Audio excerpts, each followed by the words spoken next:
Everybody, I'd like to welcome you to the December 6th, is it the 6th? 4th. I'm rushing it. December 4th meeting of the Saugus Board of Health. Good evening. Welcome. First order of business is to review our minutes. We have 2 minutes to review. First, I'd like to ask for a motion to accept the minutes for our executive session. I'll make a motion to accept the executive session minutes. I will second. Chair will second for. And could I have all in favor? Aye. Aye. Motion passes 3-0. The executive session minutes are accepted.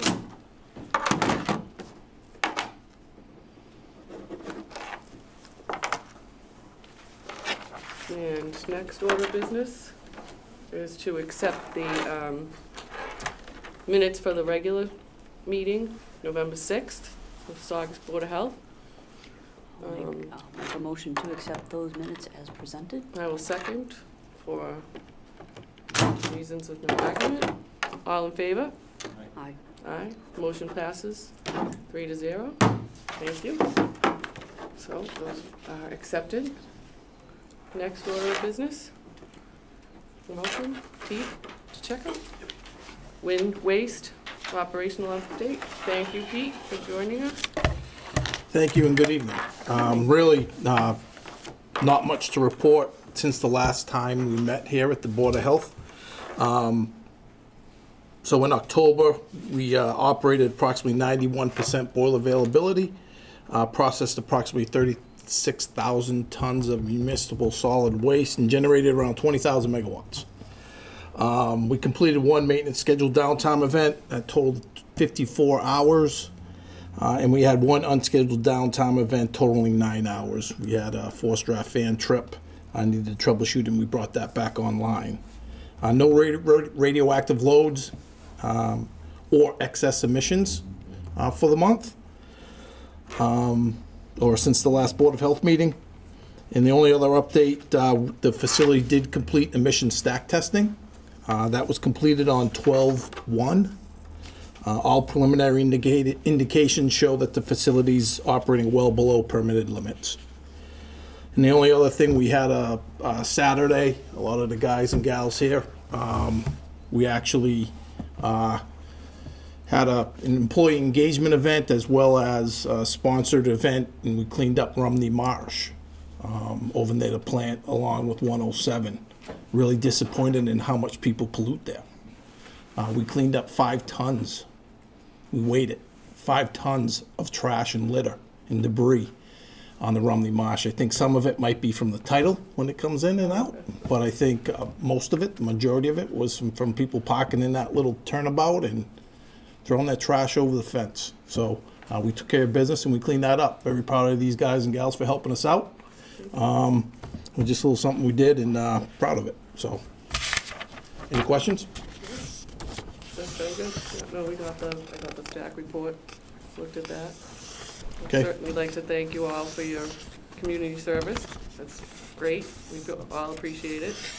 Wish that more people would do less of that polluting. Yeah. We see a lot of that, so that's certainly genuinely appreciated by the community. So good job, guys. Thank you. Okay. How'd you guys pull it all out? Just Elbow right in there? grease. No kidding. Yeah, we Excellent. elbow grease. I was a little sore Saturday. Setting up fishing nets or something like that. Yeah, well, we didn't go actually into the marsh right on the end of it, but the majority of it was right at the fence line. Just washed out. Yeah, one of the fence line, both sides of 107, and we actually went right from the rotary right down, just cleaning his litter on the sideways too. So, boy, we probably could spend another 10 hours there and get another 5 ton, to be honest. So, That's excellent. yeah. Okay. Great. That's great. Thank you. Thanks again. Thank you. Okay. Thanks, Pete. All right. Next we have Matt Frigate from Tech Environmental. Matt's going to tell us a little bit about what contract and what we've been doing and what he's going to continue to do, hopefully. Okay. For us. Good evening, members of the board. Mr. Freilich. Matthew Riegert from Tech Environmental. Principal office is at 303 Wyman Street in Waltham, Massachusetts. So I'm here because Tech Environmental has been serving the board since 2011 as a third-party independent reviewer of environmental items associated with the wind waste facility. That's involved reviewing their reports, being on site for stack testing events, being on site for bi-monthly landfill inspections, reviewing their semi-annual and annual reporting that goes to the state, and and then from time to time other things that come up where the chair will reach out and ask for advice about something unique. For example, over the summer there was some concern about the purple air monitors. I think we addressed that satisfactory, and actually I just really quickly looked at that data and it seemed to be operating more appropriately. So I'm not sure if any maintenance was done there or not. We had a 1-year contract signed last December 11th, and that is expiring this December 11th. That contract included an option of the boards to continue for 1 year twice, and I'm here to ask for an extension to continue servicing the town. Madam Vice Chair, I would recommend, based off of the current language in the current contract, we do have a 2-year option that we're able to pick up. At this time, I would probably recommend that we do pick up that 2-year option, just so we have something as far as coverage over the next couple of years while we kind of continue on with our research into the operations over at Wynn. Okay, all right. In looking through the past reports and everything that you've done, we've certainly been more than happy with all of the work that you provide, all the reports and all the work that you provided, as well as the your availability when the past chairman has reached out. Certainly feel comfortable in reaching out to you when necessary. And with the recommendation, I think do we need to take a vote? I believe contractually we can just pick it up, so I can reach out to our purchasing coordinator and draft up. Yeah, I read what was I read the language, and it looked like it wasn't something that needed to be voted on, or certainly doesn't need to be taken out to bid like we did last time we renewed the contract. So, just for... No, if it has an extension, you could just offer it up to as continuation. Well, certainly with with your recommendation. Sure, certainly. John, and how pleased we've been in the past, I don't see any problem with going ahead with continuing for the next year and just revisiting it again. We have another year after this, so I'd be okay. Now, would you prefer a year-to-year thing, or would you like me to just exercise the full 2-year option? In light of everything, I think we'll go with year to year. Okay. All right. Sounds good. Yeah. I don't see any reason why we wouldn't again another year, but I think we're just kind of absolutely. I can reach out to purchasing and make sure that the contract gets renewed. Okay. Absolutely. Great. Thanks so much for coming. Thank you so much. Thank you. All right. Thank you, Matt. Next on deck, we have Teresa's Public Health Nurses Report. Good evening. Hi, everyone. Hi, Terry. Okay, so we'll start off with COVID. Since March 1st, 2020, Saugus has seen 10,966 cases of COVID, 114 confirmed deaths. That's 55 cases of COVID in November. Death count has been consistent and hasn't changed for a couple of months, so that's good. We are seeing an increase in cases and increases in hospitalizations for COVID. So again, I sound like a broken record, but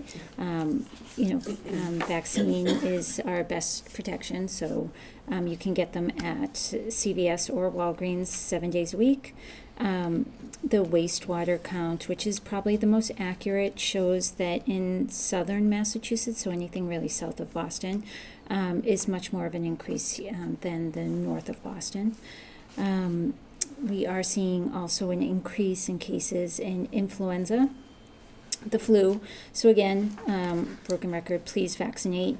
We had 3 clinics, our department here had 3 clinics for Saugus, which all went very well. So I'm not sure we're going to have any more this late in the season, but in CVS, Walgreens, they again offer the vaccines 7 days a week. The CDC is also recommending for people over 60 to get the RSV vaccination, people over 65 to get the pneumonia vaccination. We also have seen cases here in Saugus of long COVID or post-COVID condition, PCC. Long, just for people to know, long COVID signs and symptoms are the conditions that you had usually when you were infected with COVID-19. More often occurs in people that had severe COVID-19, those that were hospitalized, those that were not vaccinated, or the more exposure you have to COVID, the more apt you're going to have long COVID symptoms or a PCC. Also to let people know, some recalls, we had a recall, there's a salmonella outbreak in pre-cut cantaloupe. 117 people have died in the U.S. thus far, over 34 states, so please be careful if you get that pre-cut cantaloupe in the packages. Go on the CDC website, make sure that they're not part of the recall. We're also seeing a monkeypox outbreak in the Congo, so hopefully that will, again, not come over here. Massachusetts, I also want to let people know, Massachusetts has now a mass overdose prevention helpline. The number is 800-972-0590. And to let people know that here at the Saugus Library on December 9th from 10:30 to 12, there will be a overdose response and Narcan training if people are interested. Could you say that date again? December 9th. December 9th. Yeah, So yeah, this week. yeah, this Saturday. Yep, And what, 10:30 to 12. 10:30 to 12. Yep, Saugus Library here. I'm not sure what room they'll have it in, but yeah, anyone's welcome. And that's it. Awesome. Thank you. Thanks. Thanks, Teresa. Okay. All right, next up we have Director's Report. John? Well, good evening, members of the board. So I am going to kind of be brief tonight. I do have a couple of updates from last month's report that I would like to just touch base on. So we did receive a emergency street opening permit from the DPW for Chestnut Woods Grease Trap to go in. Initially, we ran into a bit of an issue as far as the underground utilities were concerned, where there was thought that we, they may have to shut down the entire, the entire building, and we kind of told them that, it's not a situation where we would have been able to close the whole building and shut down meals and evacuate and, rebuild from the ground up. So we did reach out to the DPW about getting that emergency street opening permit, and apparently it was late in the season, but we were able to get it today. So they did undergo that opening today, and the grease trap is officially being put in today. We did open Long Noodle Shop down on 184 Broadway, Unit 10. Today they received their pre-operation inspection.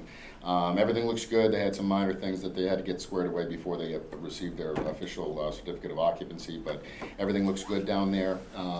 They were tied into the previous establishment, Inca's Peruvian, their grease trap situation down there. So we had them install a brand new one when they, when they had come into town, and then for whatever reason they kind of flew the coop on it. So Long Noodle kind of came into a pretty good situation over there.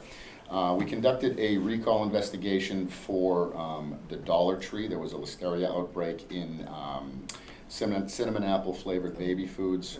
So we did go down there just to make sure that they had in fact removed all that product from their shelves, and they had, with all of their manifests and everything was on file. So they did do the right thing down there.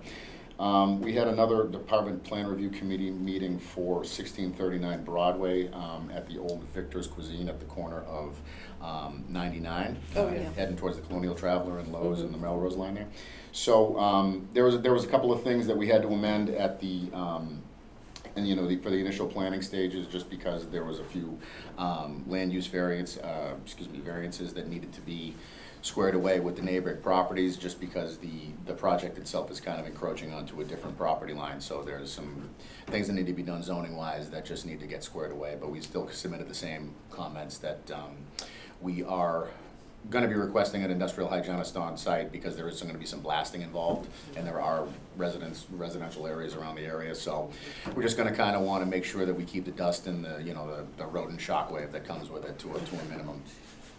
And speaking of rodents, we did have a number of rodent sightings and infestations that we were able to find and eradicate this month over at 16 Fairview, the entire length of Pratt Street, and then at 67 Essex Street.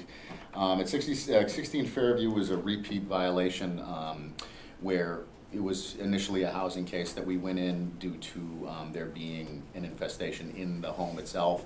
And, you know, our initial investigation yielded kind of results of outside nesting. So we did find where they were nesting on the property, you know, and ultimately we, you know, issued recommendations, and we sent an order to correct to the landlord, which they complied with. And ultimately it just kind of came back just due to the fact that the situation of the actual property itself is kind of, you know, conducive to rodent infestation with the rock formations and things like that there. So we did kind of see a recurring issue there, but they do have, you know, I mean, the measures are already in place. So we're just gonna kind of not wait and see per se, but I mean, there's not a whole lot more to do outside of just kind of monitor the residual activity as it, you know, kind of takes. And then over at 67 Essex Street, the same thing. We've been seeing some increased activity in the Cliftondale Square area, and this was just kind of another situation where there was a garage on site. They were borrowed out of the garage, you know, so we had to have them bait, but they did provide those service invoices to us. And then on Pratt Street, it was, you know, kind of an alarming barrage of phone calls that we did get. So the entire length of Pratt Street called me in succession, you know, so we did kind of go up there on an emergency basis just to kind of check around the area to see if there were any kind of obvious sites that they could have been nesting. So we did do a couple of drive-bys, and ultimately it's kind of a very well put together neighborhood, so there wasn't anything really obvious about the, you know, about the sighting. So we did, you know, I met with, you know, the cluster of residents that did call, and just kind of told them about the kind of the general IPM, you know, the measures that we have in place, you know, keep bird feeders to a minimum, and, you know, or spillage to a minimum, police your trash, that type of thing. And ultimately we found what the source was, because a gentleman came down and was just like, well, I haven't seen any, but I do have a hole in my backyard. And I was like, oh, well, there you go. So we did kind of locate that, and, you know, the entirety of the neighborhood was just like, you know, what the heck, you know. So, you know, so we did take care of that. We haven't received any complaints since. But, you know, again, this time of year, you know, we are seeing some increased activity just because, you know, it's heading into the winter and they're, you know, looking for places to nest, unfortunately. So just everybody would, I would just ask that everybody kind of stay vigilant with their trash and whatnot.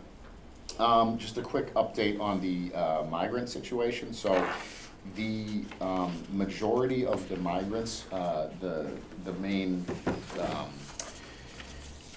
population at the Red Roof Inn has since been moved to Plymouth, Massachusetts, so they are no longer within the purview of the Saugus Board of Health. We're kind of, you know, playing it by ear as far as whether or not the Red Roof Inn is going to be accepting any more. So we are just going to be kind of, you know, waiting and seeing whether or not the state makes any, you know, further moves, and hopefully they kind of let us know prior. There are still families at the Colonial Traveler and James Motel. We did have an issue at the Colonial Traveler this month. We got a call from the Saugus Fire Department in the middle of November for a fire due to, you know, so there's a kind of a specific set of rules as far as what the families are allowed to use in the rooms, what types of equipment they're allowed to have, that type of thing. And obviously, you know, hot plates and things like that are, you know, are not allowed. So, you know, the owners of the establishments are tasked with kind of doing what it kind of amounts to contraband checks, you know, as far as going in and making sure they don't have pots and pans and hot plates and other things that may cause, you know, because again, you know, the size and situation of the rooms, you really don't have, you know, a whole lot of options. So we, you know, responded to an event where, during one of their routine inspections, I guess, somebody panicked and threw a lit hot plate into a backpack and tried to hide it, and that's, filled the whole place with smoke. So, we are going to be arranging some kind of further in-depth sanitary inspections, because we did kind of do a quick walk around of the room and found that to be, pots and pans and all in like food, kind of thrown into closets just to kind of hide it from folks that are looking. So we're going to kind of look a little bit deeper into that to make sure that, we're not running into, again, obviously with the rodent issues that we are experiencing, we don't want there to be any sort of, secondary effects of that. And then the only other thing that I did want to touch on, so we had an inquiry from the Wakefield Conservation Department due to a beaver dam on Saugus River. So we went down to kind of investigate the whole situation, and I wasn't really aware that the Board of Health was in charge of issuing emergency permits to vacate beaver dams and things like that. So apparently we are, per MGL 111, but ultimately... we did that once before, near the golf course. And it was the same general area, so it was right on the Wakefield line. So we did go down to just kind of take a look. We notified DCR and the Breakheart folks about the whole situation, and but come to find out, we did kind of do a little bit more of an assessment as to where the property line, where the the town border actually was, and it actually follows the Saugus River on the Wakefield side, so it ended up being a Wakefield issue. So I did kind of point them in the right direction and got the ball rolling rather, and pointed out we did have a single contact in our beaver dam file. I didn't realize we had a beaver dam file, but we ended up, having a contact in there, which I forwarded off to the Wakefield Board of Health and the Wakefield Conservation Commission, just so they could kind of follow up with it. But I did at least do our due diligence anyway. But it was an interesting research for sure. Wow. And the only other thing, excuse me, I forgot to mention. So we did have I mentioned last meeting about a illegal apartment that we found at 21 Mount Vernon Street. So just to update there, so we did issue kind of a general order to decommission that particular unit. We didn't put any particular time frame on it, because obviously, contractors and things have to get in there to assess what needs to be taken out. We did kind of give them a general guideline as to what needs to be done. So the last I checked, and I spoke with the building commissioner this morning, is that the tenants were trying to, keep contractors from coming in, and we had to tell them, ultimately you do need by law to let people in to assess what needs to be done. So we are just kind of monitoring that situation, but ultimately I believe that to be, an easy one to do as far as the contractor is concerned. So we're just waiting to get confirmation on that. But other than that, that's all I have for you, members of the board. All right. Sounds good. Sounds like we're checking all our boxes off. Thank you. We're trying anyway. Yeah. Well, something always fun comes up, like beaver dams. Beavers. It's interesting. It's funny too, because when we did you see that? When I first I went down, it was pouring out. Oh, and I of could course see, it was. Well, and I could see where it was backing up. The initial thought was that there were complaints coming from a couple of Wakefield residents saying that their property's getting flooded out. So I, had to turn around on the street anyway, and I saw the properties, and I'm like, oh my God. So I mean, there was a lake in the back of one of these people's houses, so it's like, so it does cause some damage, for sure. Wow, cool. So never a dull moment, huh? Never. All right. I'm anxiously awaiting a dull moment. The next call, right? All right. So thanks again, John. So we sessions for topic not reasonably anticipated within 48 hours in advance. Anybody? Anybody in the audience? No? So I have a couple updates.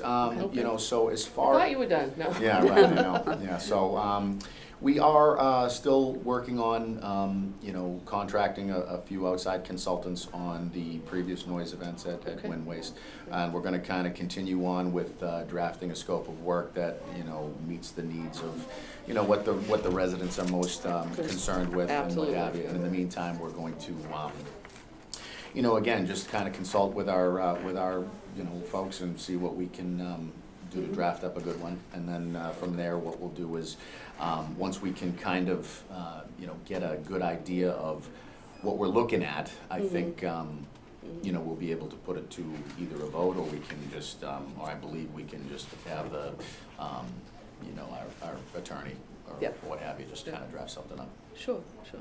But I think we're in good shape there, anyway. I think so. So again, you know, to the public, I think the take home from this meeting is flu vaccine, COVID vaccine, RSV vaccine, you know, keep the holidays happy and healthy.